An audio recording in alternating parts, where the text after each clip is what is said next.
Okay. Hi, everybody, and welcome to our new series, which is associated with our new exhibit also, the transportation and transformation aspects of Birmingham and its history. So we will be doing a monthly presentation, except for December, from now through March. And each one of our presentations are going to feature some aspect of Birmingham's transportation history. Sometimes things that you'd be really surprised to learn about. So if you're curious about how transportation has affected Birmingham, this is the series for you. And then, of course, I would be remiss if I didn't say, please come and check out the museum exhibit. It will be, it is available now, although we're putting some finishing touches on it. So feel free to stop by if you wish, but otherwise, I think the whole thing is just going to be terrific in just a week or two. So we're open from Tuesday through Saturday from 1 to 4 p.m. And we do sometimes do special group tours around that schedule by arrangement. All right, so let me start off by saying that the title of this is the most important road, because I believe that Woodward is the most important road, and its history is the most important part of not just our current understanding of Birmingham, but the history of early Michigan, especially Oakland County, because Oakland County was so important in the development of early Michigan. And this all came out of an exhibit a number of years ago that turned into this book. And we do sell the book at the museum, and all proceeds go to the museum. I think I brought a copy, so I guess I could even do a little bit more shameless self-promotion for the museum. So this is the book. It's $24. And if you want to come by the museum, I'll be happy to sign a copy. We ask that if you're interested in the book, you could purchase it at Amazon. You can also get it out of the library. But if you purchase it at Amazon, the museum doesn't get any proceeds for that. So just let you know. Okay, moving on. So what is important about Woodward starts with its origins as the Saginaw Trail. And that goes back to the Ice Age. We really need to explain that the trail didn't just come out of literally nowhere. Let's decide to interrupt your screen's not moving. No way. Right. But we're gonna go as far as we can. We're gonna do this and just try to zero in on the main slide, because at least, you know, if you can see that well enough, you can follow along with what I'm trying to say. So okay. Sorry about any of this technical stuff. We did feel like we had it set up, so best laid plans, eh? All right, so what I was saying is, when the Ice Age affected this part of Michigan, it created, as you can see in the map, you can see that there were lowlands around the Detroit area. You can see where Lake St. Clair is. And then as you go northwest, you can see that the land elevations increase significantly. And that's true today in Oakland County, but back up after the ice retreated, what that created was a very swampy lowlands from about where Birmingham is.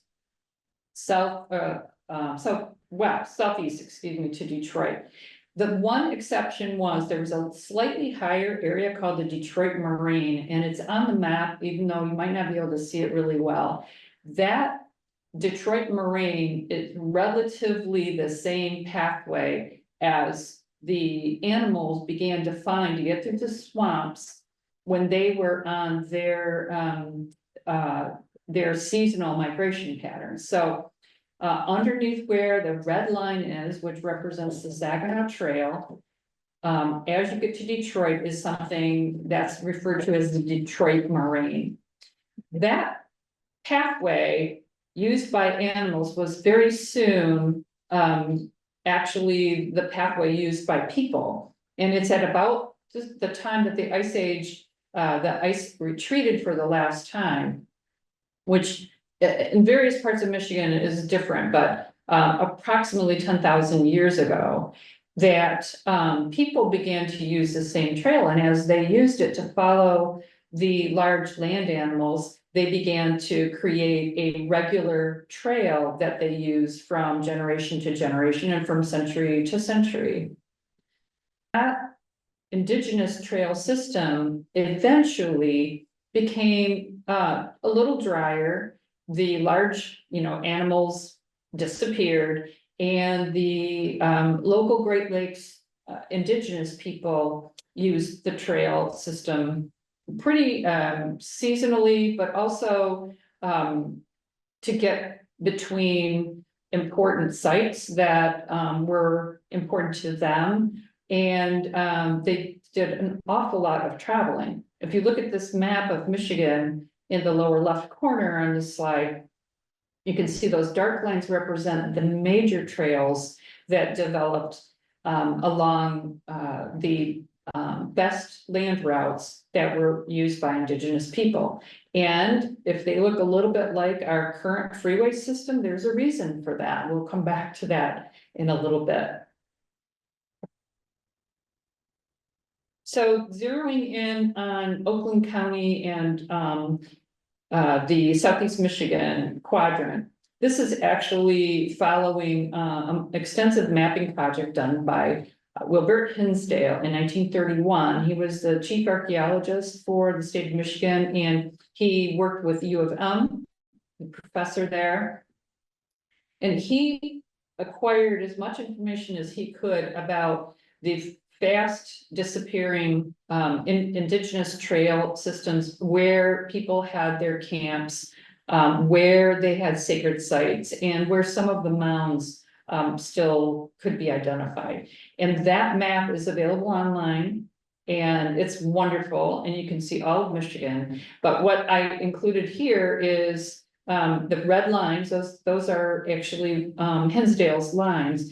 They represent the various trails that he was able to map out. And the Saginaw Trail is the main trail that, if you, it starts down the right lower corner where you see city of Detroit, and it comes northwest out of there. Hello. Across on a northwest path all the way across this map to exit on its way to Flint in the upper left-hand quadrant. So I guess we're gonna take quick break. take to see 2 if we can minutes. fix this. grab a drink of water, and we're gonna see if we can fix the tech issue. Break's over. You know how it is in history, we all have to put up with so many unexpected things that happen. So You can see it's in. this is the indigenous trail system that I was just talking about. Hopefully you can see it a little bit better now. And I did identify the Saginaw Trail for you. It's the lower right-hand corner. And if you look, the actual labeling is there from Hinsdale. It says Saginaw up in the upper left hand. Well, that basically corresponds to Woodward Avenue now into Pontiac. Pontiac is right in the very center of that block or square. And then in Pontiac, it becomes Dixie Highway. So the pathway is very little changed from back in the day when the large land animals used it, and then indigenous people came following the land animals, and then it developed as part of their systematic navigation system for land travel. What happened with the indigenous people here? Well, that's part of the story also. And although I'm not going to go into a lot of detail about that in this particular talk, we do have a couple of programs that are on our YouTube channel about things we've tried to kind of explain the history that helps give some context. So this map shows a tricolored, really there's 4 colors, map that was produced actually by the Smithsonian in the 1890s. And it is identifies the different series or sequence of the indigenous land cessions that were acquired by the US through different treaties. And on the right-hand side, I tried to coordinate it for you. So the first one that applies to Southeast Michigan and where we are was the Treaty of Detroit, 1807. So that's that greenish yellow section. That slowed the process of acquiring indigenous lands slowed down because of the War of 1812, and then picked back up very quickly. You can see just in a few years' time, the Treaty of Saginaw, Treaty of Chicago, Treaty of St. Joseph, and then a little bit later, the Treaty of Washington. And basically all of Michigan territory was ceded by the indigenous people to the US government.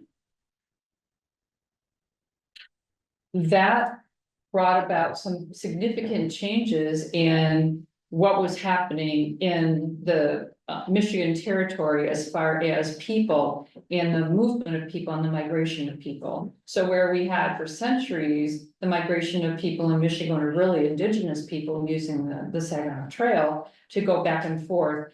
After the War of 1812 in particular, the US was very anxious to get settlers here. And so I thought you might be interested in this illustration from about 1811 that shows what Detroit looked like at the time. This was an outpost.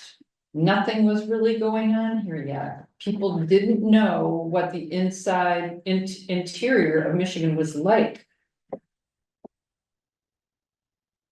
One of the significant things that happened in this early period of Detroit was that it was still the Michigan territory, and the US government sent 3 justices of the to represent the court system to the territory. So they were territorial justices. The most famous probably for you would be the Justice Augustus B. Woodward.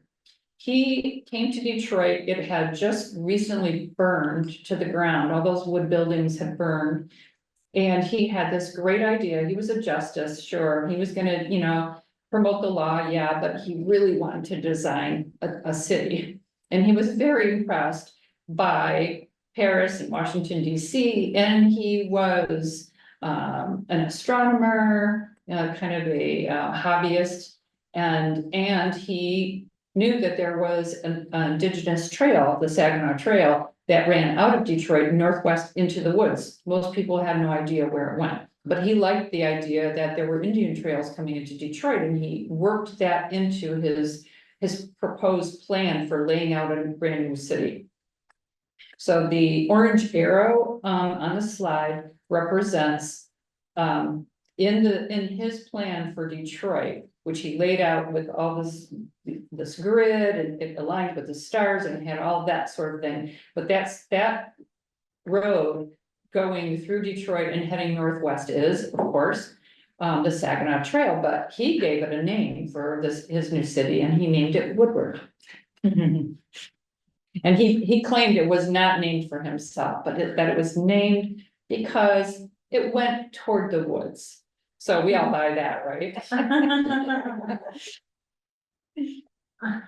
One of the significant things about Woodward was that even though in Detroit it was a street within a city that hadn't even grown yet, it really did lead to the best route to go into the interior of Michigan from Detroit if you wanted to understand what was going on in Oakland County. And I mentioned those land cessions from the native people, and those were going to be going up for sale, and they were being surveyed so that the government could sell them and bring settlers in. But really nobody except the surveyors had ever much been up the trail, except the indigenous people who did still come and go at that time to Detroit and environs. So the surveys took place in 1816 to 18, and then the land sales started to open in late summer of 1818. Well, there were many veterans from the War of 1812 who stayed in Detroit or came to Detroit or were very interested in trying to get land in Michigan. And so they were hanging out a lot in Detroit to see what was going to go on. And when the land sales opened, people started trying to get information about what was going on up the Saginaw Trail. So this map is a map that shows the major roads. Well, Moravian Road was an Indian trail that went up along toward like Macomb County. And the St. Joseph Trail went toward Chicago. But the Saginaw Trail became, as I already mentioned, Woodward. Exploring Oakland County was not for the faint of heart because it was full of wetlands, mixed hardwood swamps. This was part of the leftover moisture from the ice age. And even though it was higher ground in a lot of places, there were these, many places there were what are called kettle lakes, there were bogs, there were slow moving streams in some cases. So people who wanted to understand what the land possibilities were like to acquire had to figure out how to navigate through all of these swamps. And even with the Saginaw Trail, it was not an easy task. This is an illustration from 1836 out of a book that was written at that time about settling in Michigan. So it's almost the same time frame we're talking about. And this shows with a certain amount of accuracy what it was like for settlers when they did first come to Michigan. After they found their plot and they decided to settle, one of the first things they did was begin to cut down these enormous trees, at least if they were in a dry forest area, and build log dwellings and log barns for their livestock and so forth. We do have some good information about the first settlers of Oakland County. So the red line that's going through the map there, you already realize is the Saginaw Trail. And the numbers represent the order in which people were first documented to have actually built a log cabin or a place to live in Oakland County. The first documented family were the Grahams. They were actually up in the Rochester area. They didn't use the Saginaw Trail. They actually came through Mount Clemens and up the Clinton River area. But the second settler of record is Oliver and his brother-in-law, Alpheus Williams. They both settled fairly close to each other. And where number 2 is, which is in Waterford. If you're familiar with Waterford and you're familiar with the Silver Lake area of Waterford, which is near Dixie Highway, well, that is the Saginaw Trail. And that is where they purchased their, well, first they scouted it out and built their cabins, and then they actually later acquired the properties. That happens sometimes. But then number 3, almost right away, maybe within just a few weeks, was a very big deal, and that was the Pontiac Company. They were a member of, sorry, the slide is kind of messed up there underneath Pontiac Company, but the information is there. They were a company of 15 investors who were also, many of them were ex-military or still in the military as officers, and they decided, they were in Detroit, they decided to pool their resources and buy a large tract of land and do this thing called build a town. Now, that seems really logical to us right now, like, okay, yeah, you acquire the land and you plat it out. But at that time, that is not how towns develop. They would slowly develop over the years and the generations, and they would often, if you go out east, you can see how some of those older towns, they're very organic. They follow a river, they're crooked streets and so forth, and the plots and the properties are all different shape. Well, that was not what the Pontiac Company wanted to do. They wanted to acquire the land, lay it all out, and sell it to settlers back east and make a bundle. Right after the Pontiac Company made their acquisition, though, Willits, Hamilton, and Hunter in Birmingham were the very next people. So they represent, out of all these people, they represent kind of the classic effort to come in as ex-military, and settle in and try to found a new town. But I want to tell you first a little bit about Oliver Williams up in Waterford. He was interesting and unique in that he was a white settler. He did acquire land in order to build his, kind of his final home, because he was of an age by that point. But he learned very quickly to respect, and he learned the language and the customs of the indigenous people, the Anishinaabe tribes who came up and down the Saginaw Trail. And they were still using the trail, even though white settlement was coming in. What Oliver Williams learned was that if he was respectful and shared the little bit that he had grown his first couple of years with the indigenous people who were coming and going, that they would leave him alone and not bother him. But one indigenous chief in particular was Kishkako, who was a member of the Saginaw Chippewa tribe. Kishkako really detested Americans. None of the white people who had come to Michigan before were interested in acquiring land and settling down and making the Indians leave.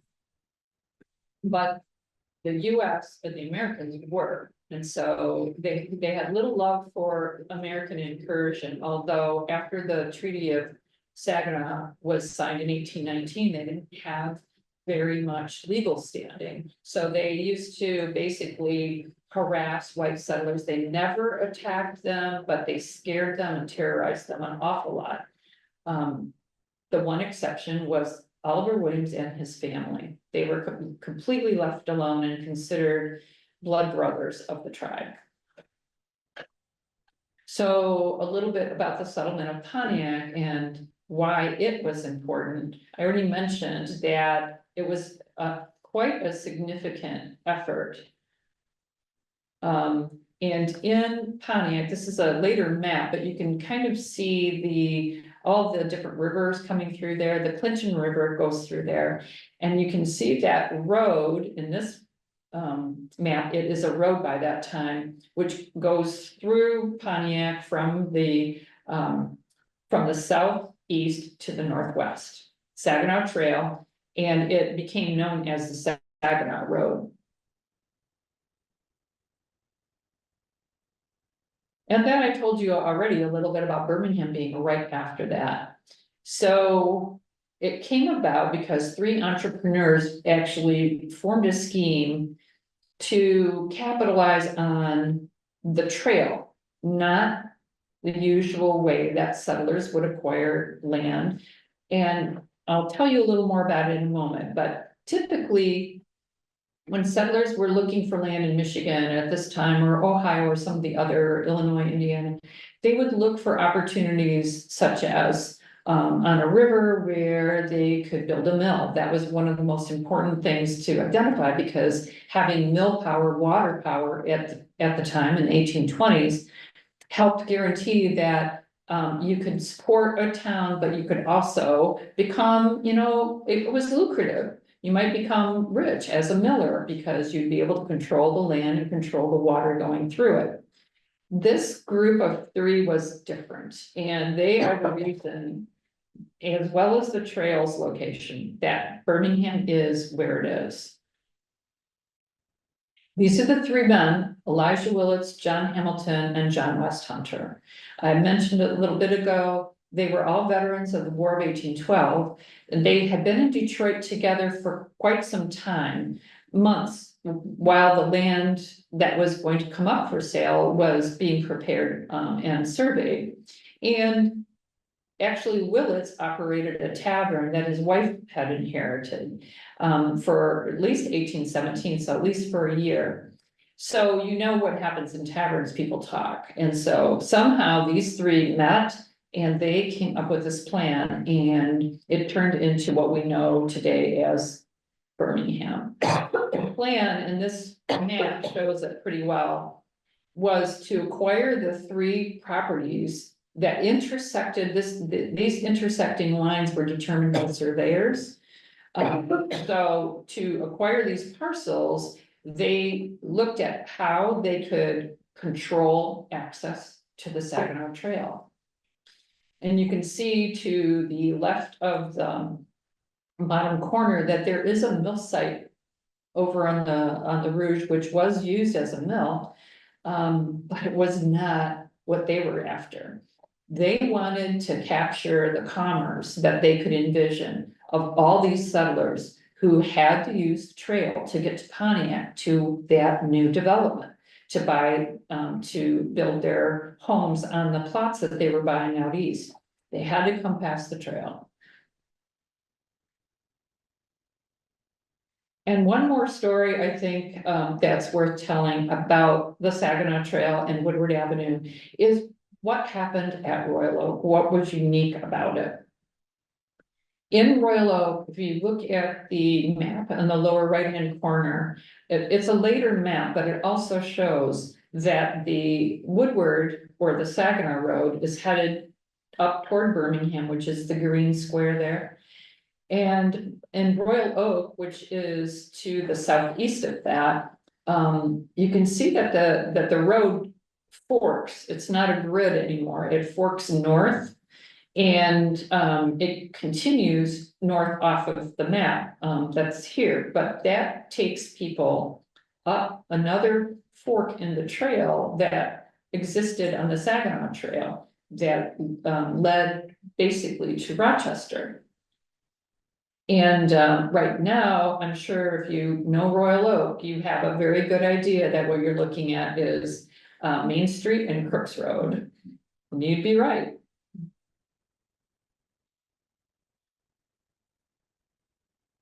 Royal Oak was significant too because it was surrounded by a lot of swampy land. But there was enough dry land for some taverns to be built. And when we're talking about a time when a lot of people were coming up the trail to get to Pontiac, they were coming in large numbers, but they were really pretty much with whatever the clothes they had and maybe a few belongings, because many of them were not very wealthy. They were settlers. They had put whatever they had into purchasing land, and they were coming to carve their lives out in the wilderness. However, you could not get to Pontiac without taking at least 2 days. And you had to go through a lot of swampy area to get there, even along the Saginaw Trail. And there just wasn't a good way to do that.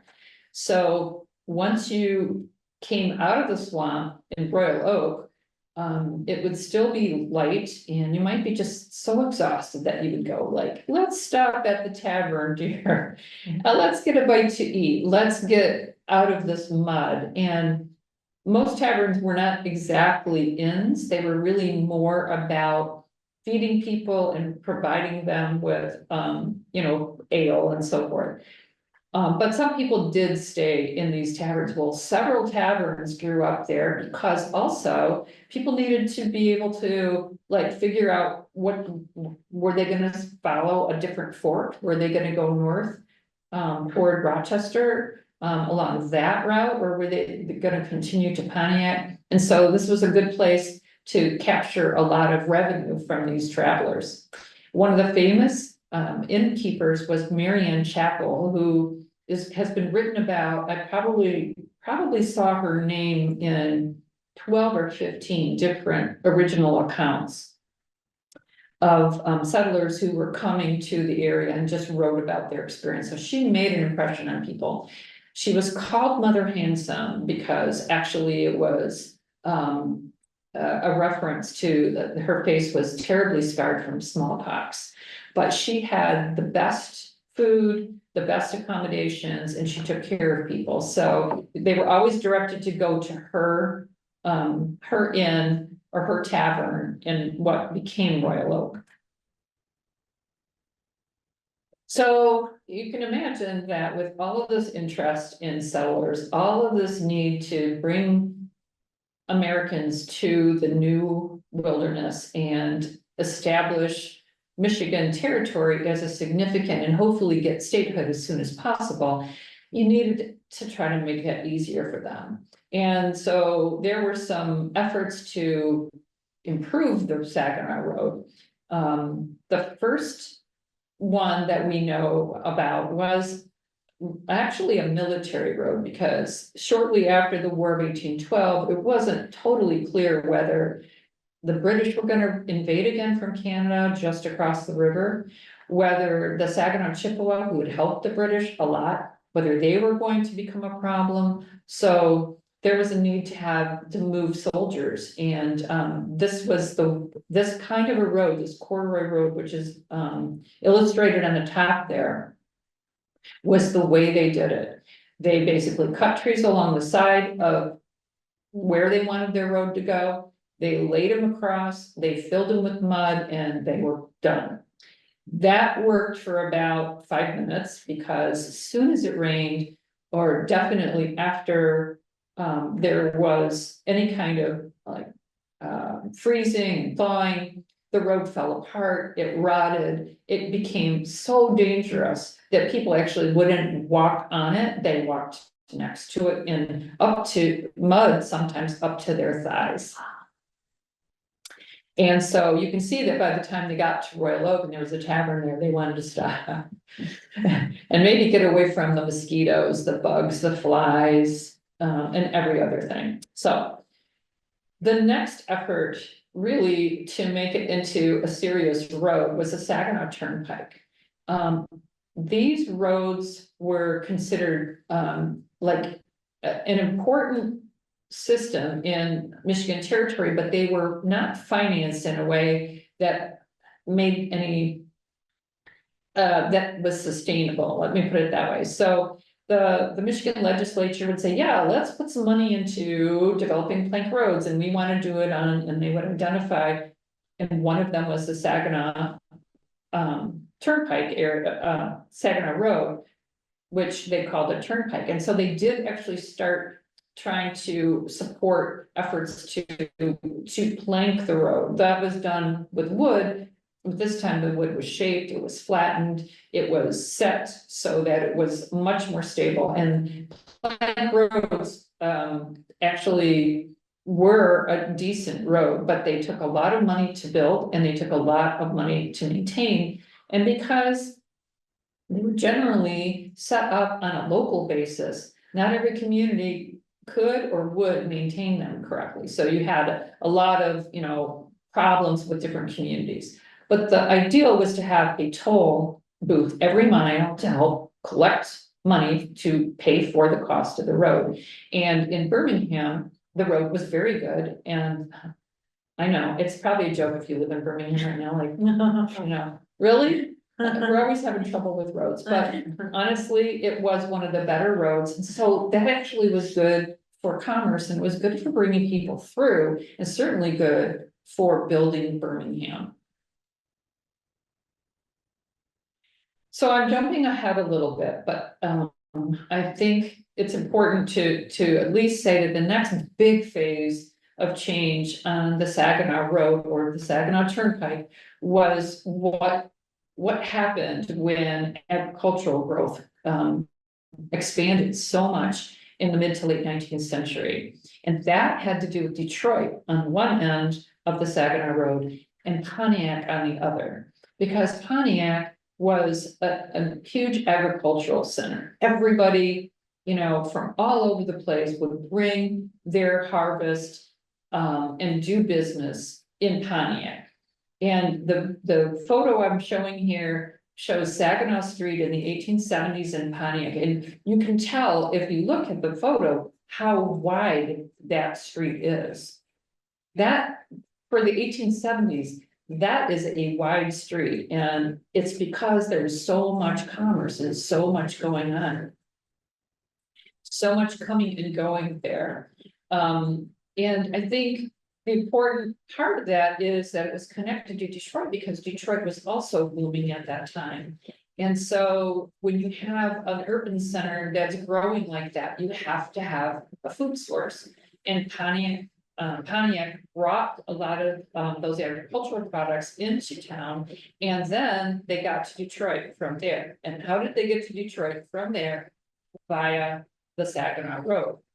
And actually Birmingham in its own way was kind of a small hub too. So sometimes farmers from our area would bring their products to Birmingham so that it could go to Detroit or to Pontiac, depending on which direction the products were going to go.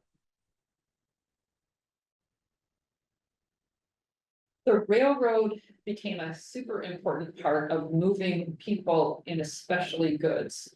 So the railroad actually was parts of it were being constructed, and the railroad was constructed even more in more sections than the plank roads. And you know, you don't hitch your horse to a wagon and put in, you know, some products to take to market and bother with a train if you're a small farmer. So we still needed big, you know, important roads that were predictable for the average farmer to use. But as growth really began to burgeon, the need for a railroad to also support all this commerce was you know, seriously dealt with. So the first leg of a railroad in the same Saginaw Trail corridor was Detroit to Royal Oak, 1838. The reason that the corridor is in the Saginaw Trail is not because of the road so much, but because the road determined where the towns were. And so you're going to put your railroad where you need to get between the towns that you're trying to reach. And so it still was the best path. When you're going to build a railroad, you do have to find the best, the driest route to build your railroad. So Detroit to Royal Oak was first linked in 1838, and then the next link was to Pontiac, what didn't come until 1843.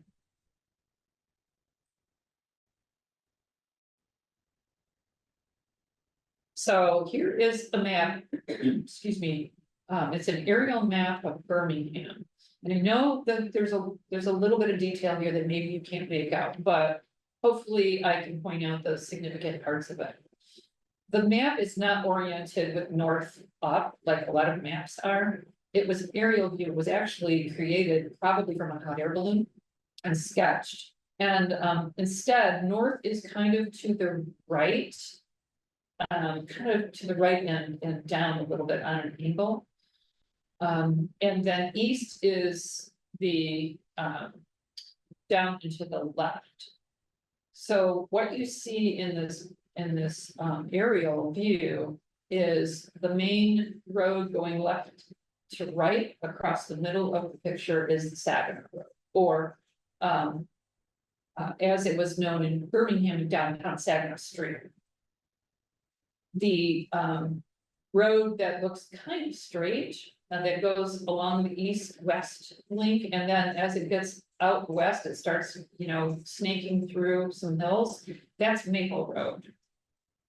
It was called Mill Road in the 1880s because I mentioned that there was a mill site. That mill site did support a mill for quite a long time, and the mill is noted on this. It's kind of hard to see, but it's a building that's kind of stuck in the middle of that squiggly part of the road out in the west. That is pretty much where Corton Lake Estates is today. And the Michigan Central Railroad, which is now, this is actually mislabeled. So Michigan Central Railroad is shown there with the arrow, and you can kind of make out there's a little locomotive pulling some cars along that path. That's actually where Woodward, when it was expanded, where the Big Woodward or Main Woodward Boulevard goes. So if you know downtown Birmingham, you know, Old Woodward goes right through town. Well, that's where that Saginaw Street is. And that is the downtown with that orange kind of circle, that the grid, the roads, they're all the same. In fact, a few of the older buildings and farms are still around too. So yeah, the railroad was important, and here's another important aspect of the railroad and transportation and the Saginaw Road, and that is the Underground Railroad.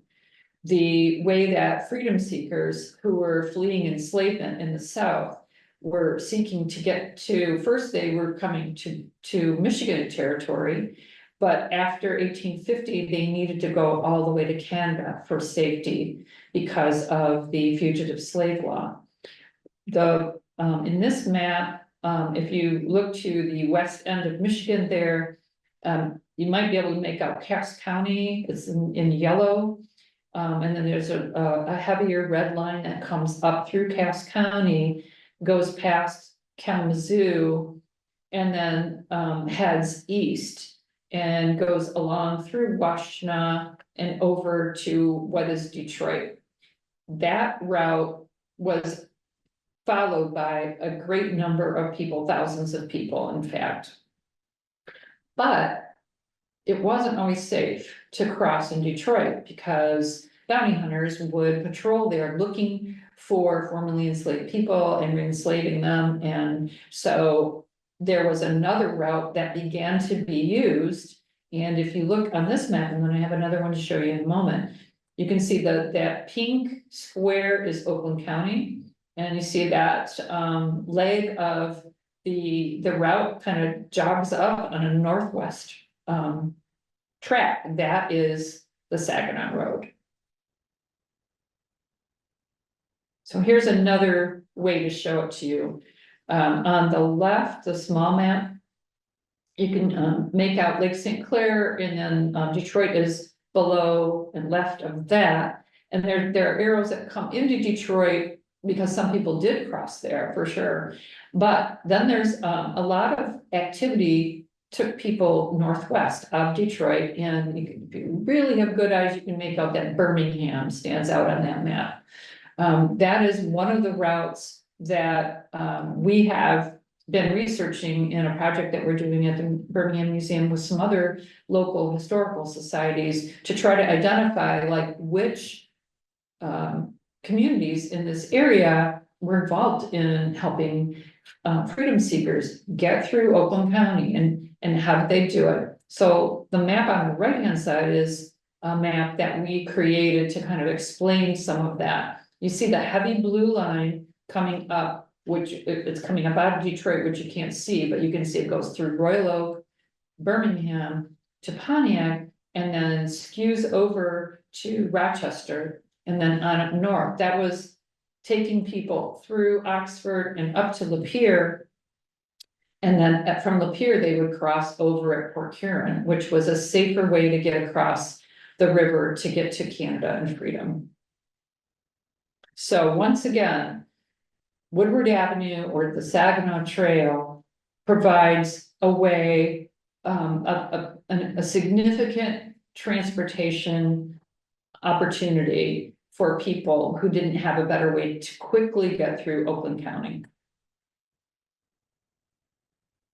And this is sort of, fast forwarding again, but after the Civil War and people, tried to settle in a little bit, and agriculture became really important, as I was talking about, and people were basically in the wagon and buggy phase, and horsepower was super important. It was the way everybody got around. And the small photo in the upper left is a picture that is labeled a busy day in Birmingham. It's taken about 1900, and it shows just the kind of downtown activity that was going on at that time. But only maybe 15 years later, or a little more than a decade, depending on where you were and how progressive your family was and whether you acquired an automobile. Only about 10, 15 years later, there's a dramatic change. So in the pictures that I provided here in this slide, try to kind of jump through that. The larger one in the middle says Saginaw Road to Pontiac. It was about 1910. So it's not a lot different from what was going on in downtown Birmingham at the time. But in the lower left, you see Henry Ford. He's visiting a friend of his, Rosamond Parker, in Royal Oak around 1910. And Parker has acquired this horseless carriage thing, and I think it's one of Ford's efforts. I'm not sure more about it. If you're a car person and you wish I could label it properly, I apologize for disappointing you, because I was more interested in the fact that it was one of those really early automobiles, and yet also it was local.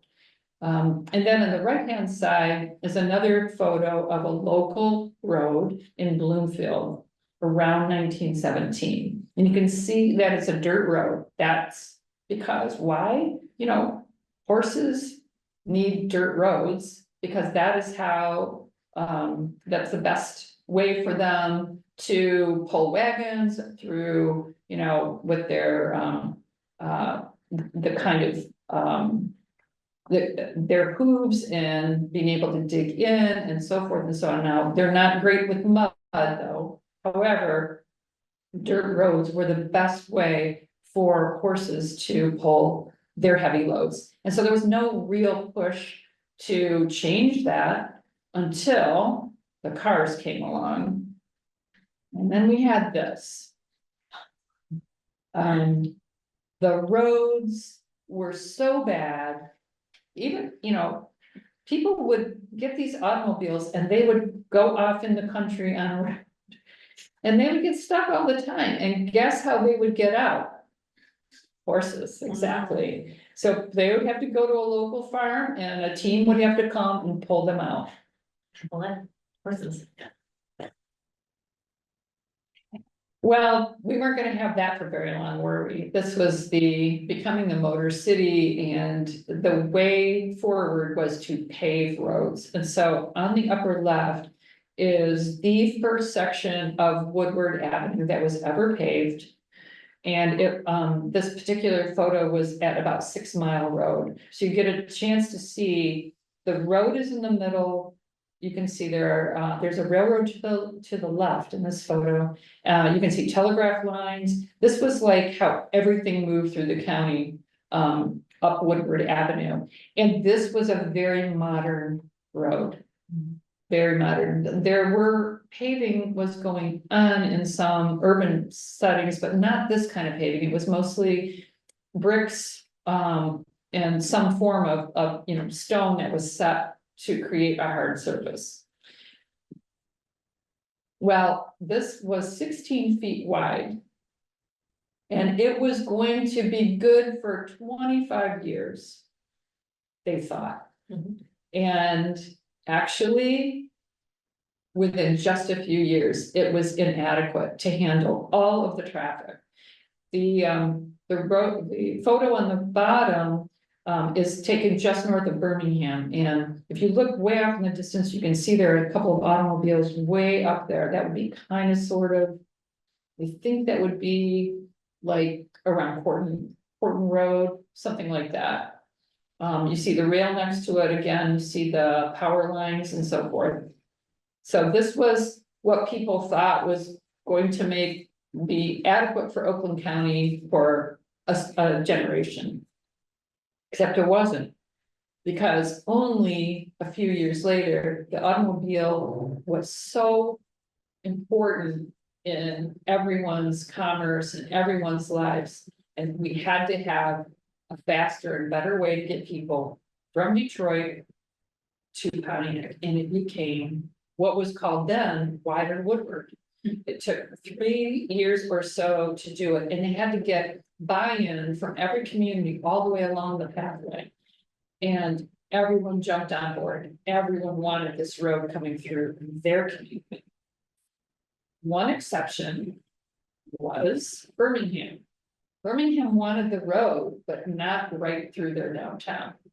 And so that is why this picture, which shows the opening of the section through Birmingham, it shows, what is really where that Central Railroad line was. So what they did was they had to negotiate with the, I think it was CNN Railroad or Grand Trunk, no, it was Grand Trunk Railroad. So Grand Trunk gave up their railroad corridor and acquired property further east, which is where the Grand Trunk Railroad is right now, that you all, know and have to cross or drive under if you drive around this area.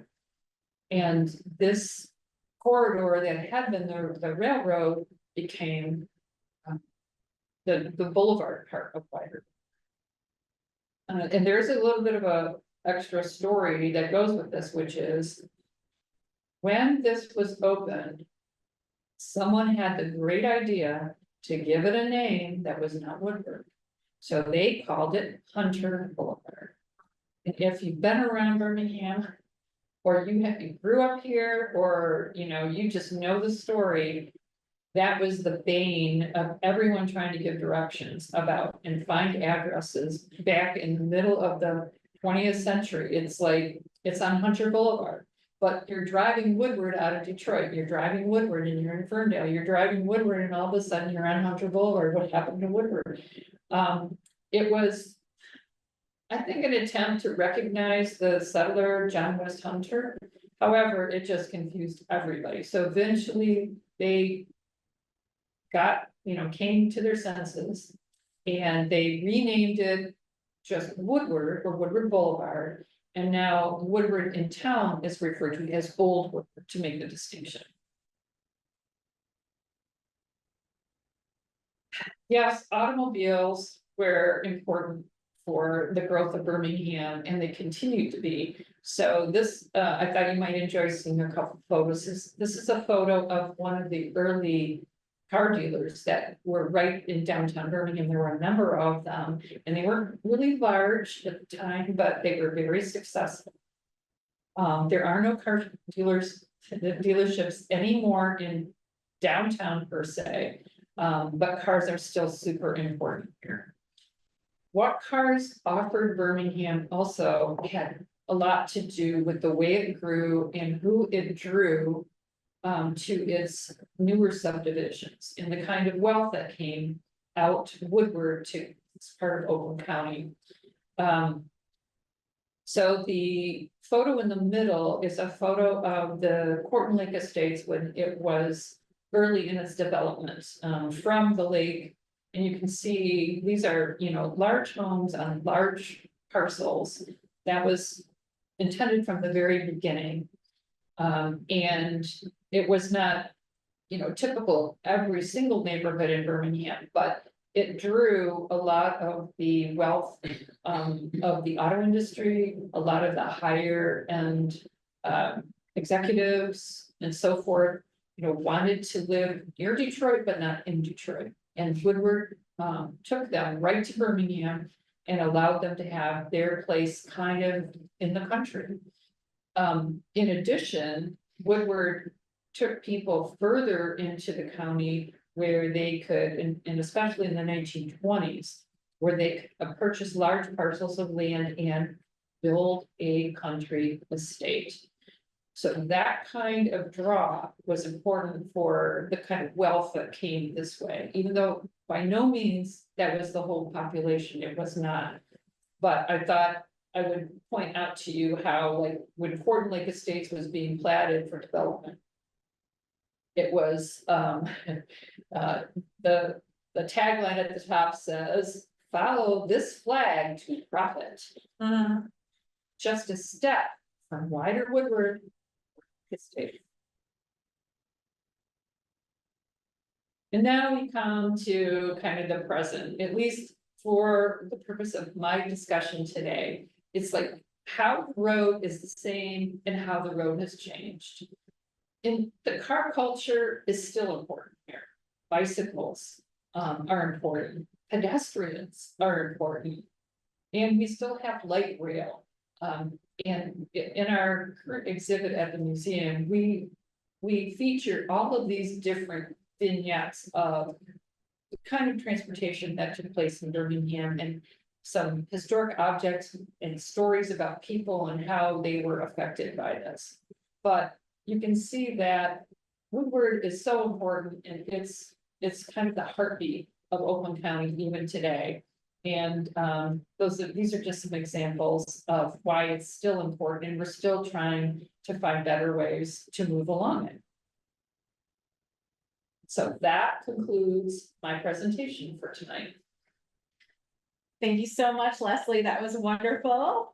And I have to say, I love hearing about the names of the roads and how the stories came about, and the Woodward is probably one of my favorites. So if you have any questions, you can either unmute yourself or put it in the chat. So any questions?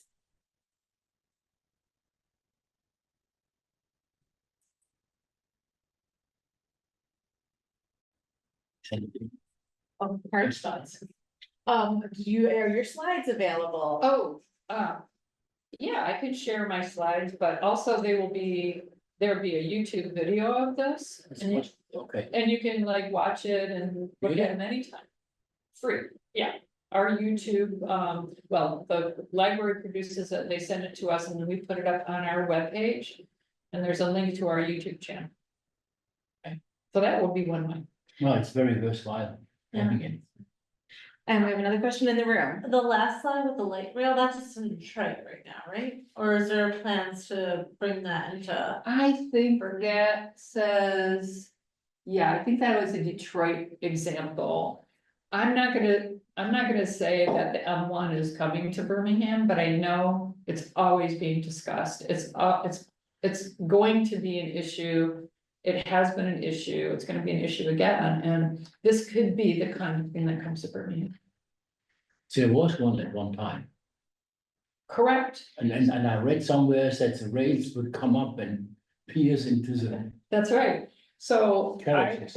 I have the flyer for all of our talks. So the light rail is gonna be a subject of its own program.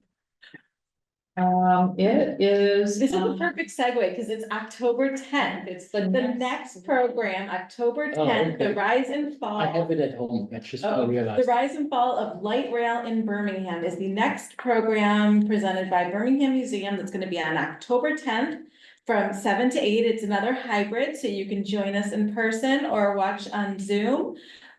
So please register for the event. The registration is on Birmingham or Baldwin's website on the calendar. You can register for that. Any last questions before we end the evening? I guess it's in summary, I guess it was like the animal trail that led to Woodward. Yeah, that's cool. I'm glad you find that interesting. Most people don't think of it that far back. They think of it back to the 90s. It was incredible. There used to be that realtor man who every month he mailed a newsletter some 10-15 years ago. Oh. And I have him at home in a collection. Maybe I'll bring him next Okay. time. Okay, I don't know where he disappeared to, maybe he just. But that was very interesting, but he never said anything about the animals. Or the time before, it was always like going back to 1800s, hunters correct. and the Yeah, villages. that's not inaccurate. It's just not the whole story. No, it isn't. Story the way I think it should be told. And I kind of missed it a little bit, but the animal trail happened because of the ice age and the water melting, and they wanted to get away from that water. so they Right, moved up. so that pathway was the high ground, the highest ground. And that's why it became used, and then it became the trail that, led people into the interior.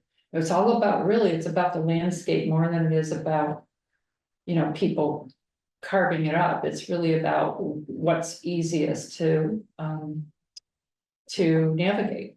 And those mountains that you showed us, those don't exist anymore. Well, they're higher elevations, but not high like Oh, okay. mountains.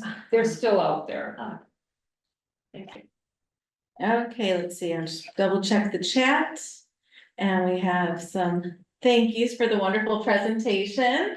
Thank you all for joining us tonight. We really appreciate it. And I also thank you for sticking with us with the little bit of technical difficulties we had in the beginning. So thank you again for being here this evening. And please sign up for October 10th for the presentation with Birmingham Museum. And I'll also give a plug that the museum is wonderful. If you haven't been there, you should go. So good night and thank you. Thank you.